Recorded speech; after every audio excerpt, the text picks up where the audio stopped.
All right, good morning. It is Wednesday, April 12th, and this is APUS History with Miss Thomas. I need you, first thing, before we get started, a couple of announcements. I want to remind you that tomorrow you have a President's Quiz. It will be through Eisenhower. I've updated the Quizlet. The link is on the Google Classroom. You can go there and look at that. Those of you who missed the quiz last Friday, this quiz will count for that grade. Some of you also told me you were coming in tomorrow after school to take that test that you missed last Friday, and you need to make sure you come in to do that and get that taken care of. Before we go any farther, you need to go back to the back counter, and on the back counter is today's packet that has your notes over the Cold War. And also yesterday, I think I gave you the STAR warm-up for today, actually. So the sheet you got yesterday probably says Wednesday, April 12th. So you need to go back there to the back and pick up the one that says Tuesday, April 11th. And you need to take a couple of minutes trying to answer those questions.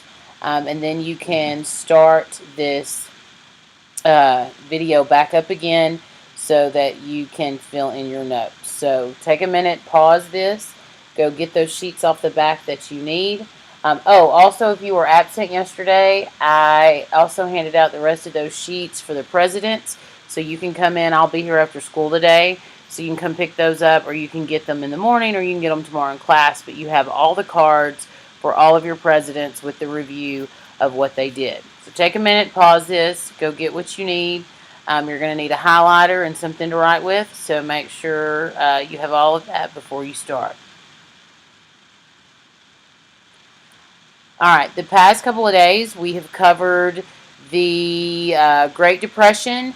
We had FDR come in and in his 100 days make all kinds of policies and new committees and groups that were providing jobs. We hold on to the idea of isolationism.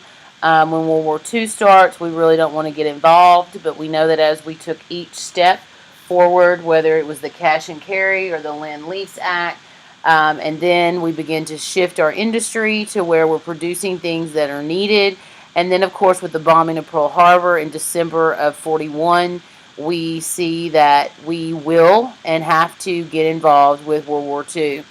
So at that time, we've talked about the big three being the United States, England, and Russia. And we know that we left Russia out when we were doing the Manhattan Project. That's going to come back up again, and you're going to see that Russia tensions were high even then, even though we were fighting on the same side. It probably has to do with the fact that Russia is pro-communism and we are a little more on the democracy side. So you're going to see that that is going to become an issue as we continue into this next time period, starting with Truman. Now, a couple of times I'll mention FDR. I'll refer to him. He hasn't passed away at that point, but he will die here, and Truman will finish his term, and then Truman will run for re-election. So there's kind of that period in between before FDR passes away.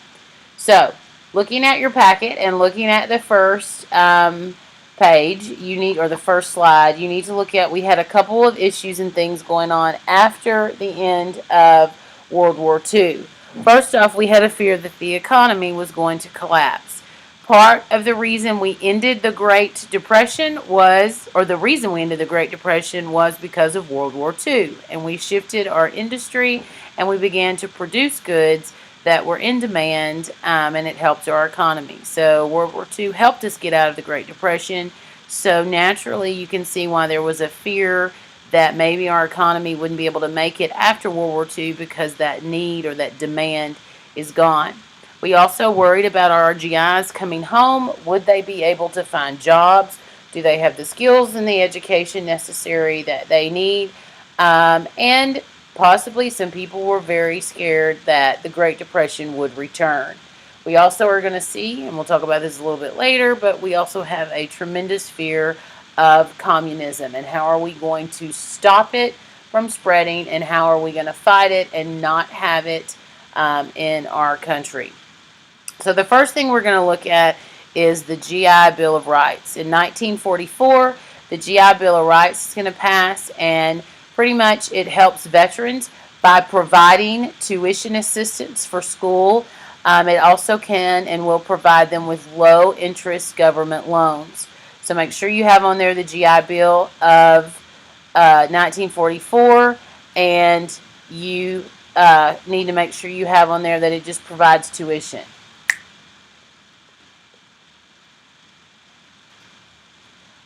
We also have a tremendous economic boom during this time that is going to help tremendously from about 1950 on. After World War II, the United States is by far the richest nation in the world. Go ahead and take your highlighter and highlight richest nation in the world. And again, make sure you know the time period in which we're referring to right after World War II. You're going to see tremendous growth in the middle class, over 50%. You will see times are good. We're over the Great Depression and our economy is strong.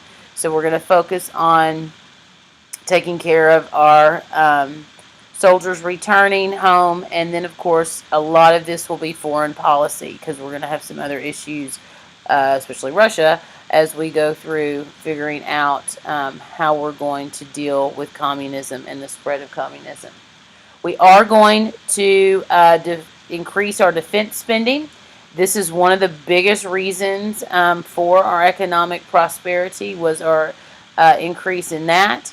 You will see that much of the growth will take place in the Sun Belt. Remember yesterday I told you that during World War II we had the second Great Migration where you have African Americans moving up north in hopes of getting jobs. We had people moving to the west or from the Midwest to the west because of defense jobs.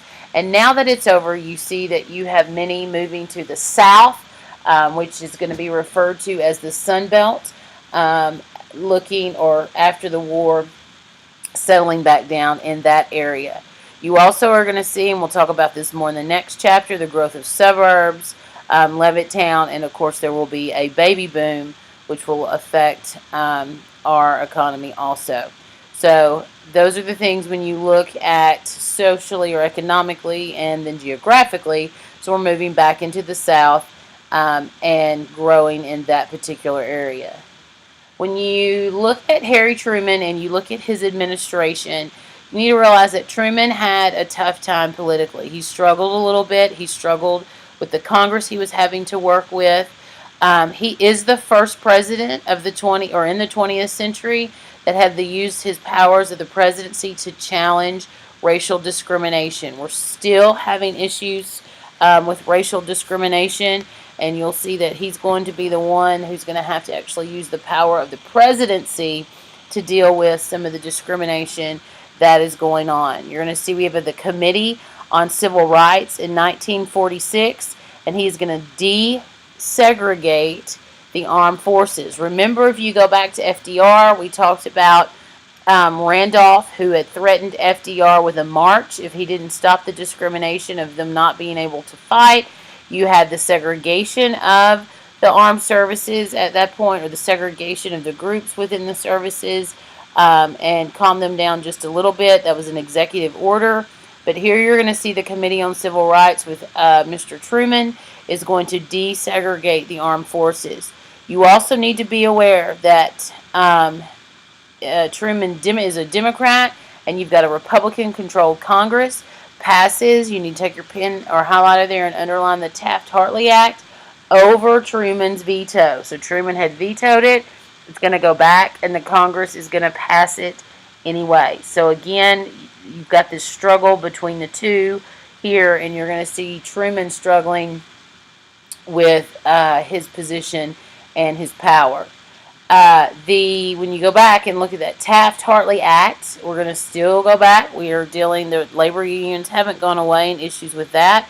And the Taft-Hartley Act is going to make closed shops illegal. Now, a closed shop simply meant that they would only hire people who were members of unions. So it's kind of an open door, and you don't have to be in the union to be hired. So closed shops are now going to be illegal.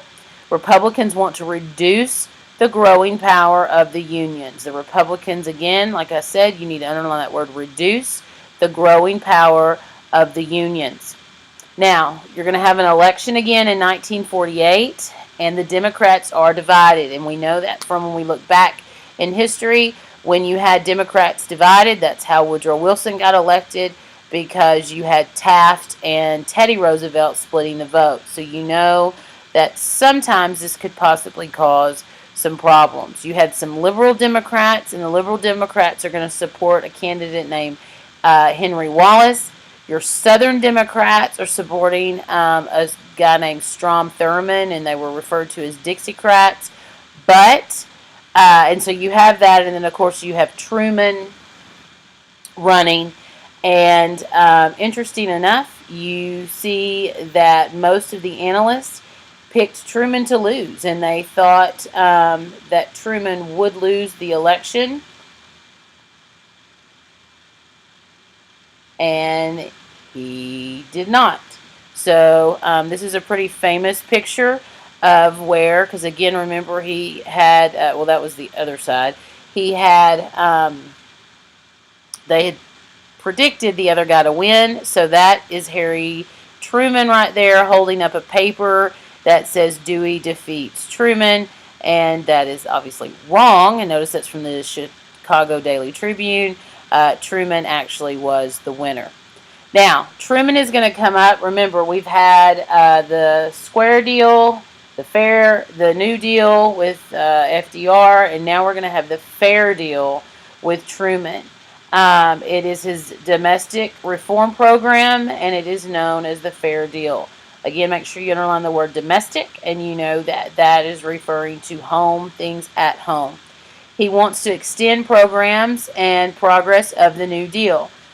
Should be fair enough that you see that he is wanting to continue the ways in which FDR had started, and so he's going to continue to extend those programs and the progress of those particular programs. First off, he is going to extend Social Security benefits. He will continue Social Security benefits. He wants to increase the minimum wage, and establish a national health insurance. So again, you see these ideas, again, started by FDR.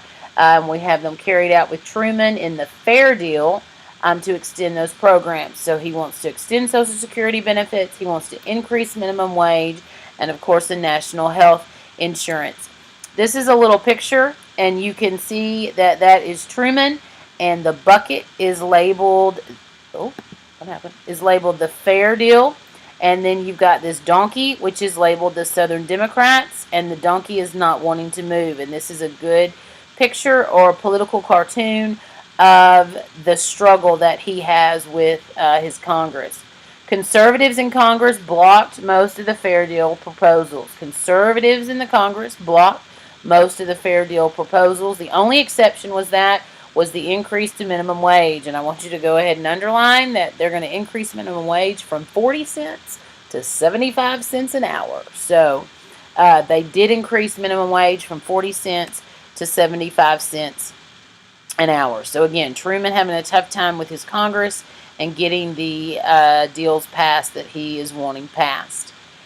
Now, when you take a minute and let's look at America in the post-war world.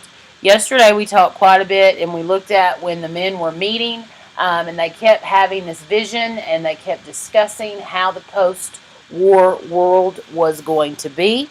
So let's specifically look at America. Unlike the post-World War I period, U.S. is going to play a key role in World War II affairs. Remember, we had thought in World War I that we fought the war to end all wars, and we were pretty much done. And we hold on to the idea of isolationism. We don't really want to play or help with anybody else. World War II, by the time we're finished, you see we emerge as this leader, strong member of the, we will be, the United Nations, and we are the powerful, richest country at that point. So the U.S. no longer has that idea of isolationism. It has gone away, and we are a strong global leader. We're going to join the United Nations in 1945. So the U.S. is going to join the United Nations in 1945, and we're made a member, and you need to underline that, of the Permanent United Nations Security Council. Will be a member of the permanent United Nations Security Council. You see that we've got international finance agreements are established at this conference, this Bretton Woods conference in 44. And the point of this is we want to try to establish a stable global economy.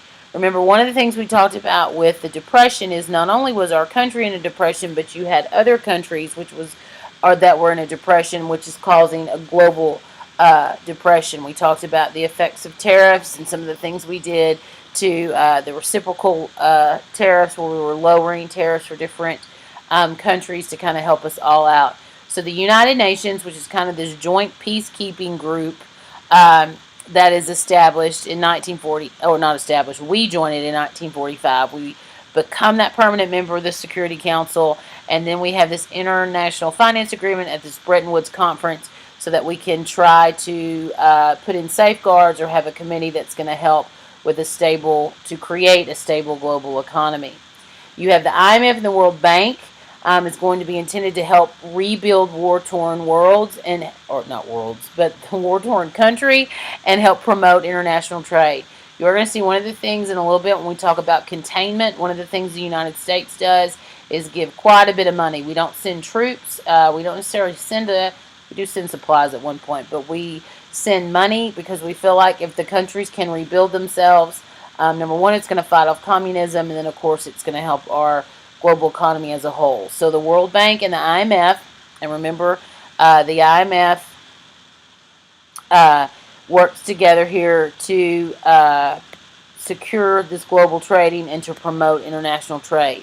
You'll see the Soviets were viewed as a tool, or not this. Okay, let me start over. Soviets are going to view this as a tool to promote capitalism, and they rejected membership. Here we're going to begin to see where the Soviets no longer are our, kind of put it in quotation, air quotes, friends, and they disagree with some of these things. So they do not want to be a member.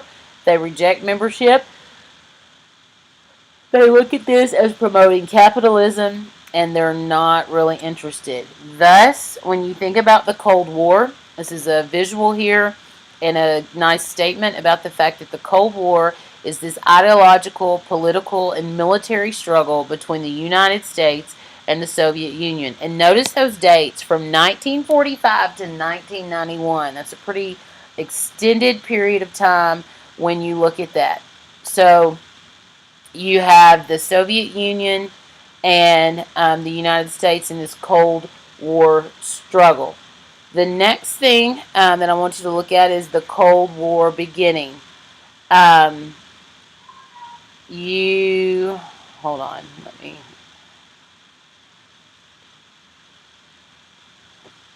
you see that even before 45, there's going to be tensions. There's reasons they didn't like each other. Number one, you've got this conflict mainly between capitalism and communism. Obviously, Soviet Union is going to support communism, and we and a lot of the other world are going to support capitalism.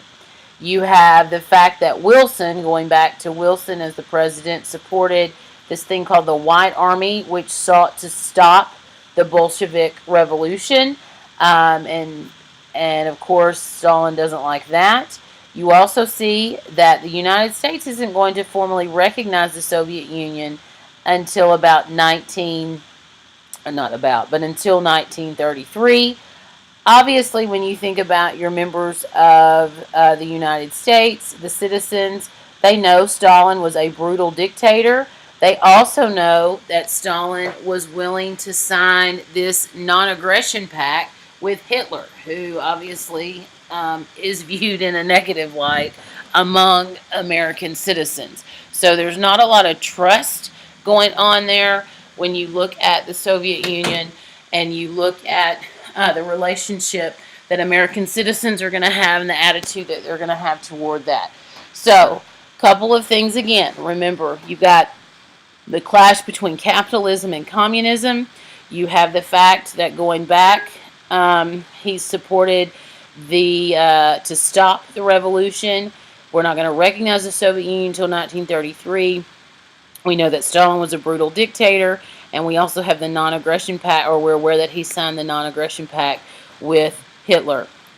During World War II, let's go back a little bit, and you have tension going back there from the beginning. Stalin is angry over the opening delays of the Second Front. It didn't happen until 1944, and he was wanting it to happen a little bit sooner. Obviously, I told you that when we talked about the Manhattan Project, that the Soviets were not included in that. They knew about it because of because of spying, but they were not included in that. Um, Obviously, their views on how Europe, Eastern Europe, should develop are very, very different. Again, I'll go back to communism versus democracy and capitalism. So they're not going to see eye to eye on that. So the tension had been there from World War II.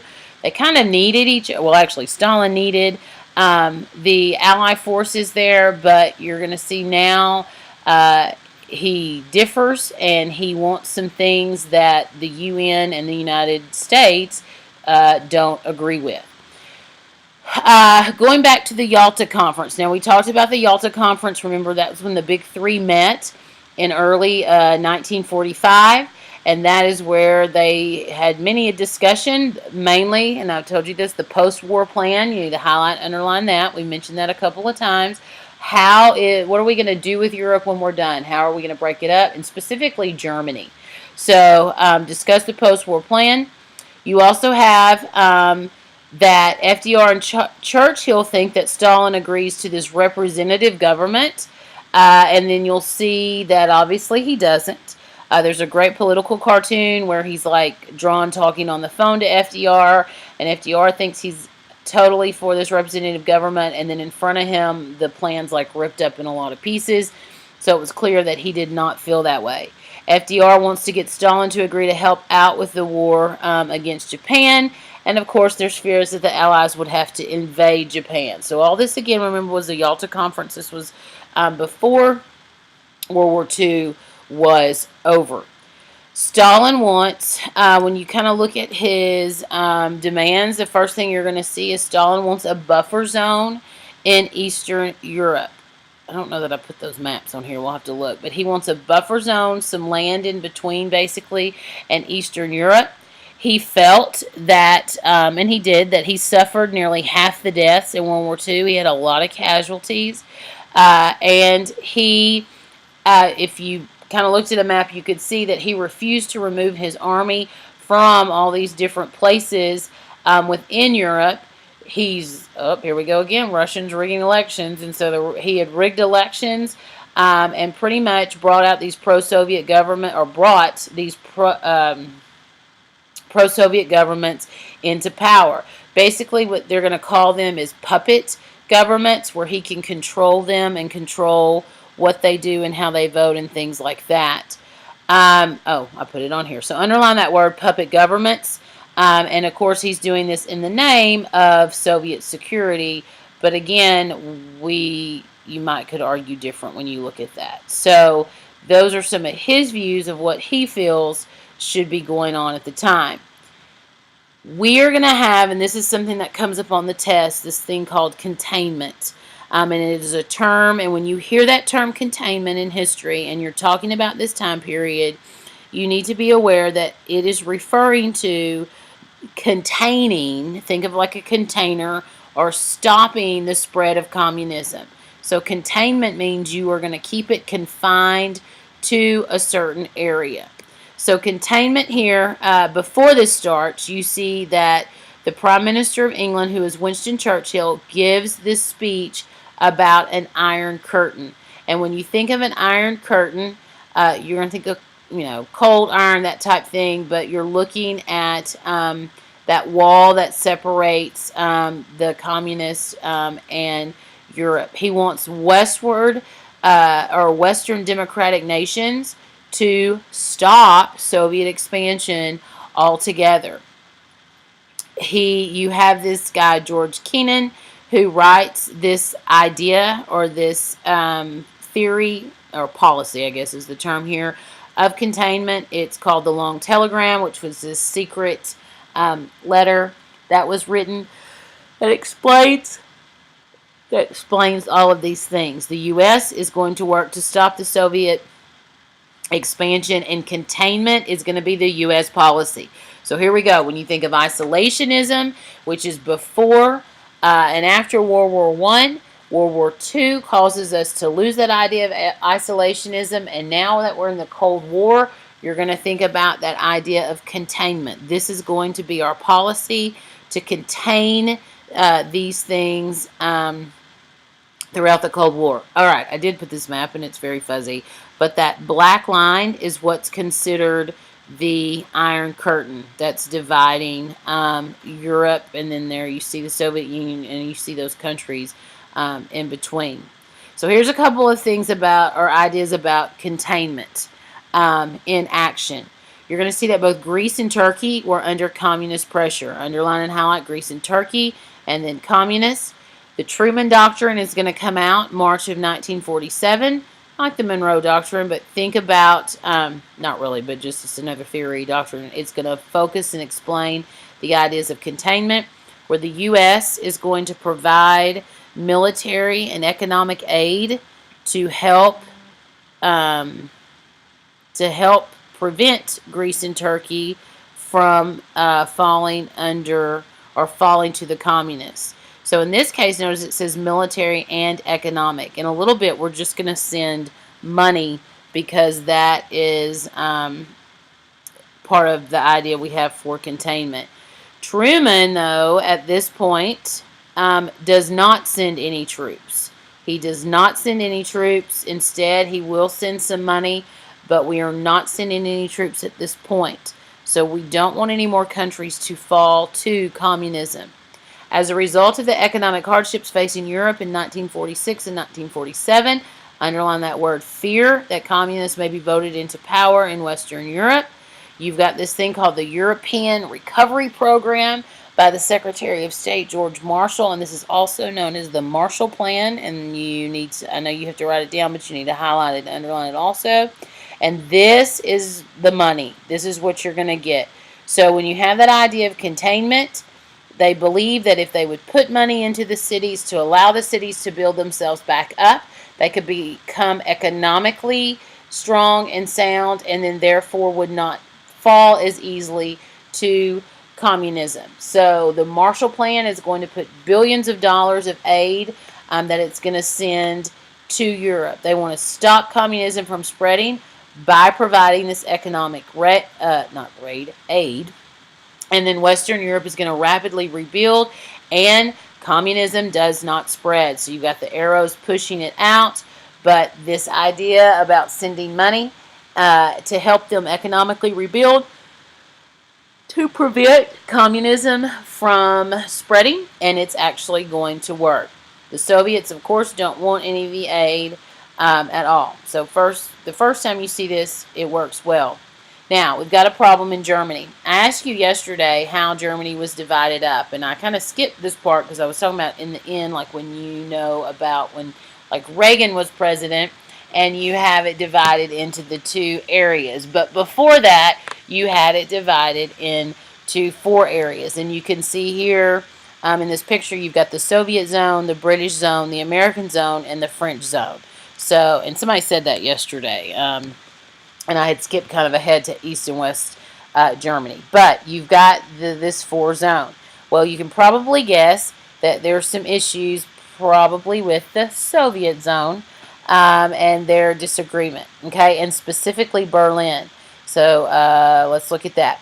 Pretty much after World War II, Germany's divided, just like I said, and it's controlled by U.S., it's controlled by England, it's controlled by France, and SU on here stands for the Soviet Union. So you're looking at divided into those 4 or controlled by those 4 countries.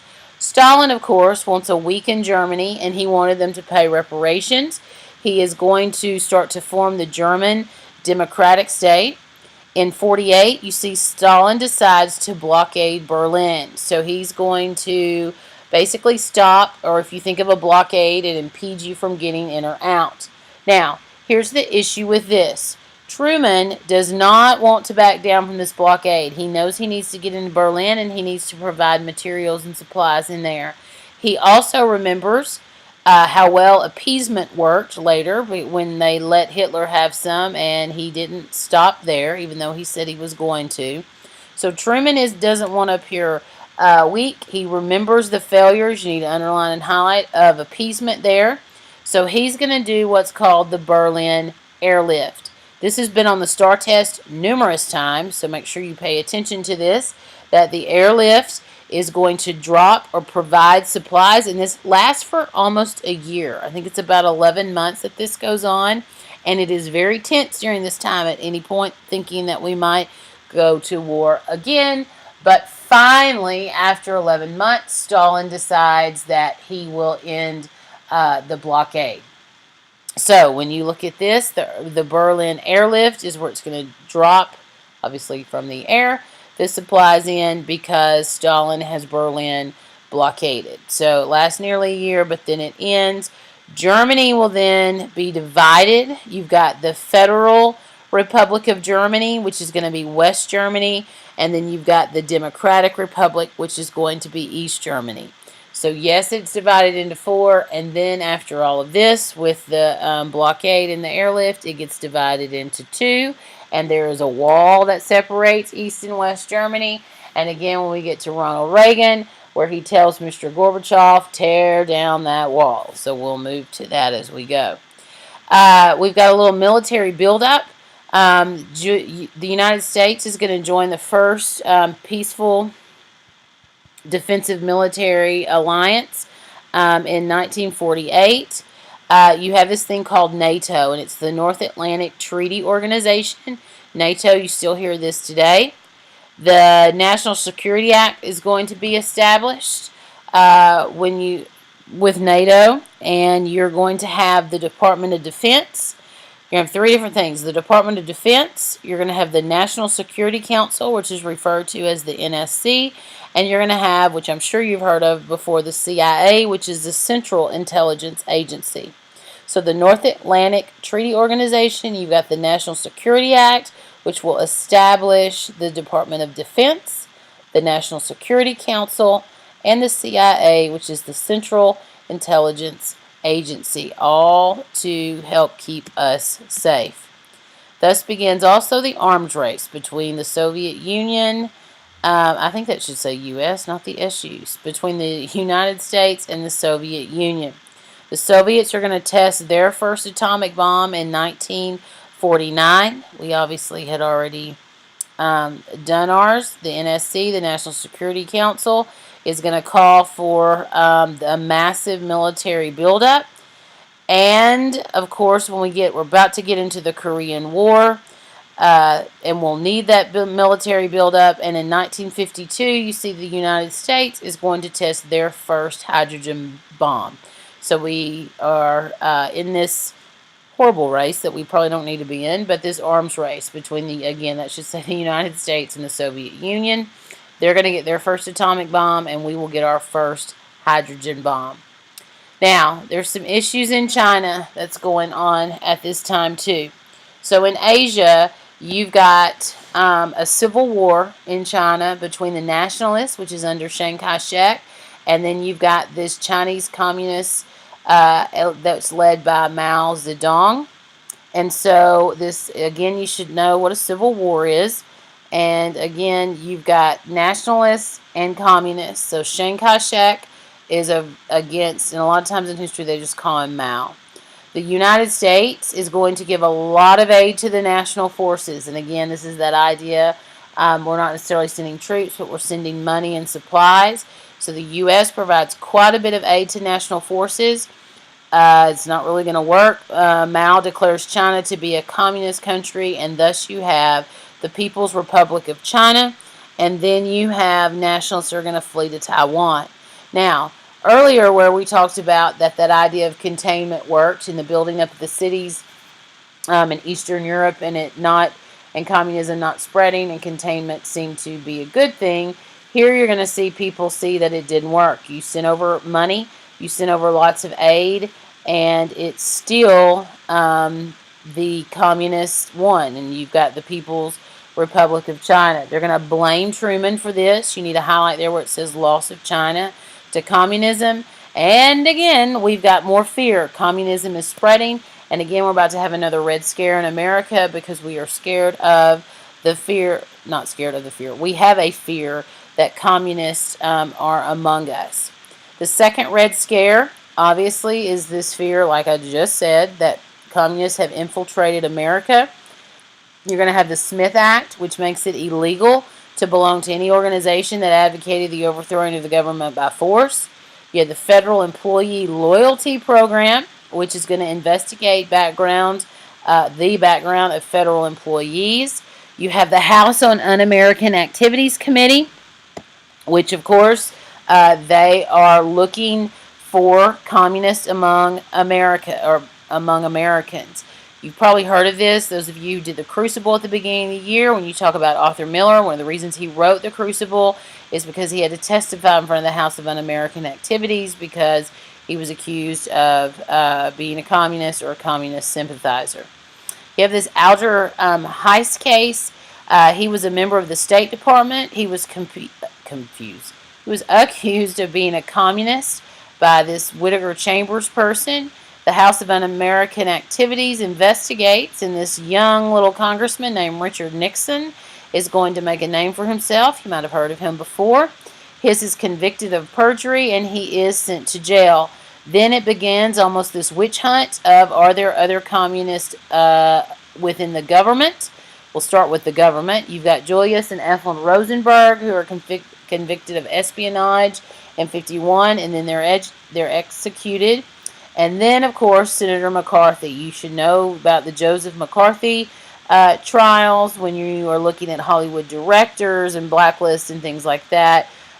He was kind of more so just wanting to get reelected and stirring things up, but playing on that fear of Americans that there were communists among us. Here's a picture of good old Richard Nixon, who will be our president pretty soon. And then here are the two Rosenbergs who were killed because of being charged for espionage. Now then, let's go to the good old Korean War. First off here, you see this map of North and South Korea, and you see the 38th parallel. I mentioned Manchuria and China, remember being taken over, but we're going to have an issue here with North and South Korea. After World War II, Korea is divided at the 38th parallel. North of the 38th parallel, Soviets are going to occupy it. So that would mean that it's communist. Soviets are going to occupy North Korea. South of the 38th parallel, it's U.S. occupied. The UN is going to support it. So obviously it is not communist. So North Korea, Soviets occupied. South Korea, the United States is going to occupy. By 49, pretty much both their countries withdraw troops. So you don't have troops there officially anymore, but we know that one side, North Korea, is communist, and the south side is not communist. You're going to see that North Korea decides to invade one day South Korea, which is going to cause a problem because you're going to see that idea of containment, we don't want it to spread. You can leave it where it is, but we're not going to allow it to spread anywhere else. So the U.S., under the UN, is going to come to the defense of South Korea. The war will go back and forth. You'll see at times they make it all the way down to the south tip of South Korea. Then finally General MacArthur is going to show up. He's going to push them back up. It comes back down. It goes, like I say, back and forth, back and forth.